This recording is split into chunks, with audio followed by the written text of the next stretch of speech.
Selamat malam, pemirsa. Ribuan pendukung calon bupati dan wakil bupati Nagan Raya yang kalah, Asip Amin dan Jasmine Has, masih bertahan di kantor Komisi Independen Pemilihan KIP Nagan Raya. Masa menuntut agar KIP membuka ulang kotak suara karena telah terjadi kecurangan.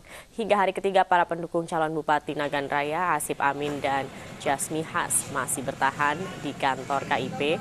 Masa mengaku tidak akan meninggalkan kantor KIP sampai tuntutan mereka membuka ulang kotak suara dipenuhi. Para pendukung pasangan nomor urut 2 ini menduga telah terjadi kecurangan dalam penghitungan suara dalam pemilu kada putaran kedua yang digelar 2 Juli lalu. Aksi pendukung pasangan calon bupati yang kalah ini dikawal ratusan personil polisi Polres Nagan Raya.